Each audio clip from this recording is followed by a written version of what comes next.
YouTube, here I am with part 2 of my May wrap up. I'm going to do the books in reverse order, so it'll be my least favourite up to my most favourite. I've read quite a lot this month actually, hence the second wrap up. So we'll just dive straight in. The first one is the book I got from the library, and this is called Black Hole by Charles Burns. And this was absolutely crap. I expected it to be something different. It was supposed to, sort of, the blurb on the back says there's like a teen plague bug that is spread, it's like an STI. And they sort of grow some weird symptoms, like they grow different body parts or they have weird rashes. But that was just, and I thought, oh, this is going to be like quite a good post-apocalyptic kind of, you know, dystopian read. And it wasn't that at all. It was like set in the 70s, and it was just all about teenagers sleeping around, taking drugs. None of the characters were remotely likeable. I don't know if it's because I am a mother of the young people's age group that are in this book, and I know like the 70s were kind of like, you know, the time maybe where this was quite a prominent behaviour trait, but oh, they were just vile. Nothing really happened. It was pathetic. The storyline just didn't seem to make sense. Rubbish. Don't bother. The next one is Library Cat, and this is by Alex Howard, and this is the story of the cat that actually lives in Edinburgh University Library, and I was so disappointed by this. I thought it would be quite funny and quite whimsical, and I just found it completely dull. I didn't find that the scope of the imagination was anything like it could have been. I just found it a really dull account of a cat's daily life, which I can look at my cat for that, and to be honest, she's far more entertaining than this book. So I had such high expectations of this. Cats and books, I was so excited, but a dud. Yeah, just let me down. Disappointed with that one too. The next one is Killing and Dying, and that's by Adrian Tamine, and that is it's a series of short stories in graphic art form, and I have to say that instantly forgettable. It has quite a good rating on Goodreads, but I don't know if there's something wrong with me or something wrong with the people that are reviewing it, but again, none of the stories stood out for me. I can honestly tell you I can't actually remember any one of them, and I've read them all, and it wasn't that long ago. And yeah, forgettable, didn't inspire me, did nothing for me. Again, another dud. It's not going well so far, is it? It gets better. Slightly, but not yet. The next one is Low Volume 2 by Remenda Tocchini and McCaig.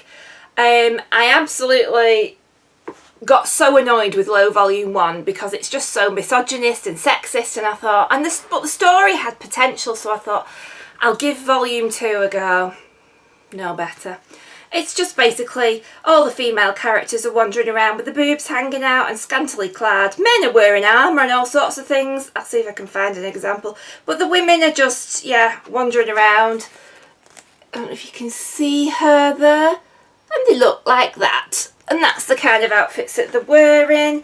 And it just annoyed me so much that whatever potential the story's got, I just found myself getting so angry and irritated with it, so I won't be carrying on with the story.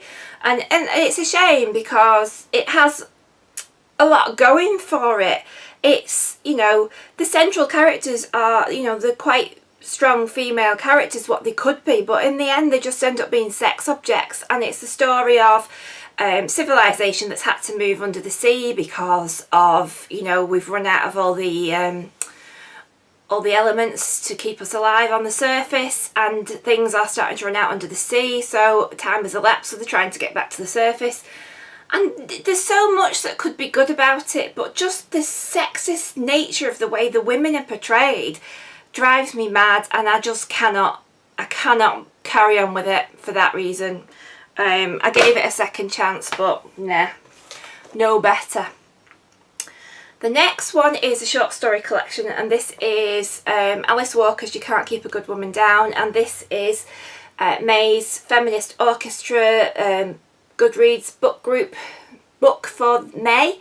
And again, I felt this was a bit of a letdown as well, really.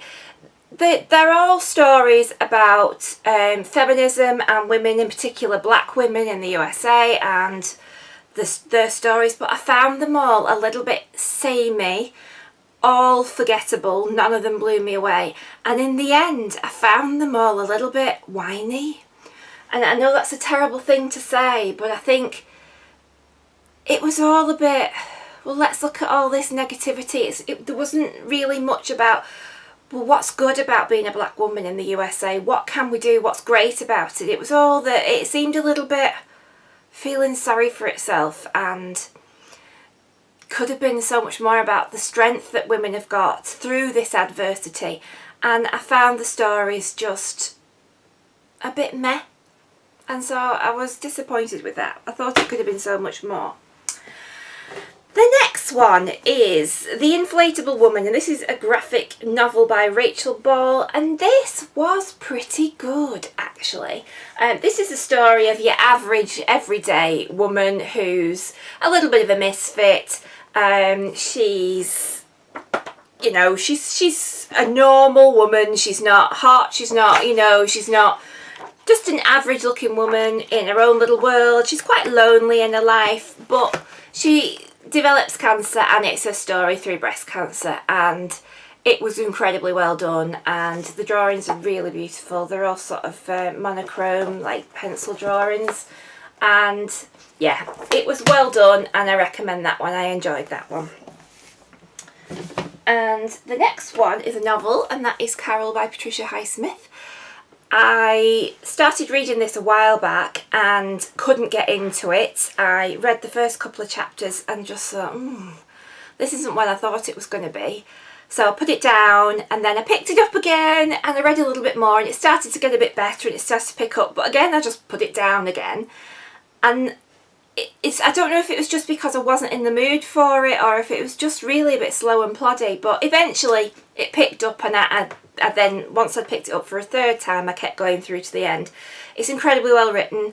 It's incredibly ahead of its time. It's it was published in 1952, and it's obviously about a love affair between two women, and it's infuriating in a way because of the way the relationship has to be because of its time and the way things are today.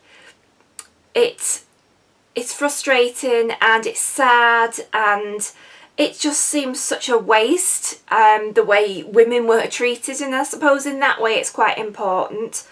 And it saddened me reading it, and I can't say that I particularly liked the two main characters in it.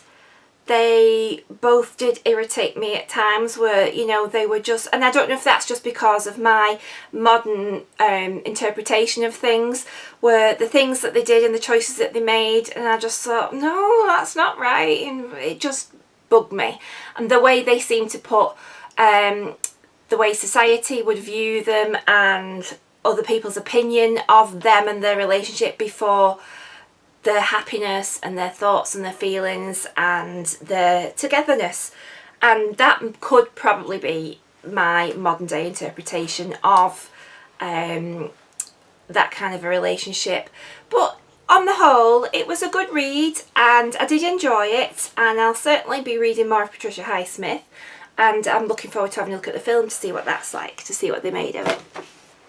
And the final one I've got to show you is Saga Volume 2, and this is the continuing story, and this is Brian K. Vaughan and Fiona Staples, and this is the continuing story of two planets that are at war, and two people from the opposing planets who fall in love, have a child, and how they survive being outcasts and things.